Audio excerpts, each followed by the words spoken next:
আসসালামু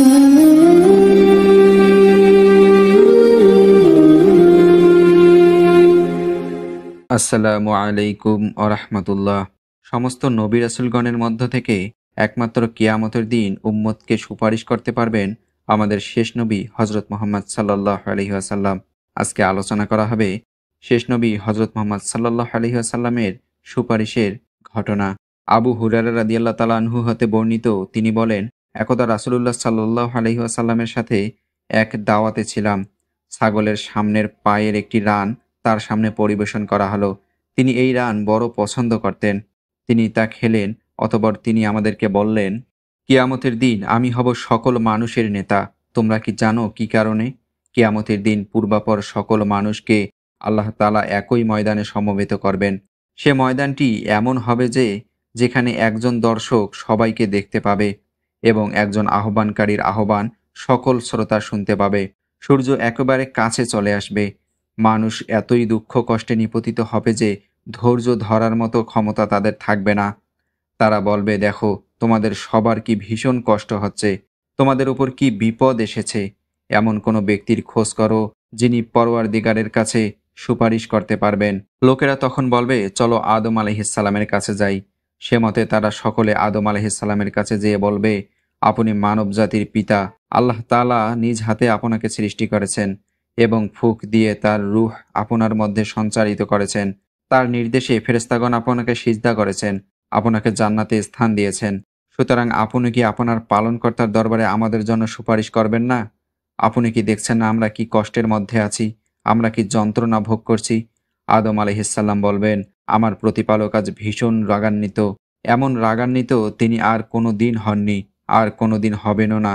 তাছাড়া তিনি আমাকে একটি বৃক্ষের কাছে যেতে নিষেধ করেছিলেন, কিন্তু আমি তার নির্দেশ অমান্য করেছিলাম। আমি নিজেকে নিয়েই চিন্তিত আছি, আমি নিজেকে নিয়েই চিন্তিত আছি, আমি নিজেকে নিয়েই চিন্তিত আছি। তোমরা বরং অন্য কারো কাছে যাও, তোমরা নূহের কাছে যাও। ফলে তারা সকলে নূহ আলাইহিসসালামের কাছে এসে বলবে, হে নূহ, আপনি পৃথিবীর প্রতি প্রথম প্রেরিত রাসূল। আল্লাহ আপনাকে শুকরগুজার বান্দা হিসেবে অভিহিত করেছেন। সুতরাং আপনি কি আপনার পালনকর্তার দরবারে আমাদের জন্য সুপারিশ করবেন না? আপনি কি দেখছেন না আমরা কি কষ্টের মধ্যে আছি, আমরা কি যন্ত্রণা ভোগ করছি? নূহ আলাইহিসসালাম বলবেন, আমার প্রতিপালক আজ ভীষণ রাগান্বিত আছেন। এমন রাগান্বিত তিনি আর কোনোদিন হননি, আর কোনোদিন হবেনও না। আমি আমার কাউমের উপর বদদোয়া করেছি। আমি নিজেকে নিয়ে চিন্তিত আছি, আমি নিজেকে নিয়ে চিন্তিত আছি, আমি নিজেকে নিয়ে চিন্তিত আছি। তোমরা বরং অন্য কারো কাছে যাও, তোমরা ইব্রাহিম আলাইহিসসালামের কাছে যাও। তারা সবাই ইব্রাহিম আলাইহিসসালামের কাছে এসে বলবে, হে ইব্রাহিম, আল্লাহর নবী ও পৃথিবীবাসীদের মধ্য থেকে আপনিই তার বন্ধু। আপনি আপনার পালনকর্তার দরবারে আমাদের জন্য সুপারিশ করুন। আপনি কি দেখছেন না আমরা কি কষ্টের মধ্যে আছি, আমরা কি যন্ত্রণা ভোগ করছি? তিনি তাদেরকে বলবেন, আমার প্রতিপালক আজ ভীষণ রাগান্বিত আছেন। এমন রাগান্বিত তিনি আর কোনোদিন হননি, আর কোনোদিন হবেনও না। তাছাড়া দুনিয়াতে আমি 3টি মিথ্যা কথা বলেছিলাম। আমি আজকে নিজেকে নিয়ে চিন্তিত আছি, আমি নিজেকে নিয়ে চিন্তিত আছি, আমি নিজেকে নিয়ে চিন্তিত আছি। তোমরা বরং অন্য কারো কাছে যাও, তোমরা মূসার কাছে যাও। অতঃপর তারা মূসা আলাইহিসসালামের কাছে এসে বলবে, হে মূসা, আপনি আল্লাহর রাসূল। আল্লাহ আপনাকে তার রিসালাত দিয়েছেন এবং আপনার সাথে সরাসরি কথা বলে সমগ্র মানবজাতির উপর শ্রেষ্ঠত্ব দিয়েছেন।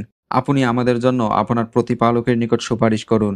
আপনি কি দেখছেন না আমরা কি কষ্টের মধ্যে আছি, কি দুর্ভোগ পোহাচ্ছি? তিনি বলবেন, আমার প্রতিপালক আজ ভীষণ রাগান্বিত আছেন। এমন রাগান্বিত তিনি আর কোনোদিন হননি এবং আর কোনোদিন হবেনও না। তাছাড়া আমি তো পৃথিবীতে একটি মানুষকে হত্যা করেছিলাম, যাকে হত্যা করার কোনো নির্দেশ আমাকে দেয়া হয়নি। তাই আজ আমি নিজেকে নিয়েই চিন্তিত আছি, আমি নিজেকে নিয়ে চিন্তিত আছি, আমি নিজেকে নিয়েই চিন্তিত আছি। তোমরা বরং অন্য কারো কাছে যাও, তোমরা ঈসার কাছে যাও। এরপর সবাই ঈসা আলাইহিসসালামের কাছে এসে বলবে, হে ঈসা, আপনি আল্লাহর রাসূল, আপনি আল্লাহর সেই কালিমা যা তিনি মারিয়ামের প্রতি প্রক্ষিপ্ত করেছিলেন। আপনি হচ্ছেন সেই রূহ। আপনি জন্ম নেয়ার পর শিশুকালে দোলনাতেই কথা বলেছিলেন। অতএব আপনি আমাদের জন্য আপনার প্রতিপালকের নিকট সুপারিশ করুন।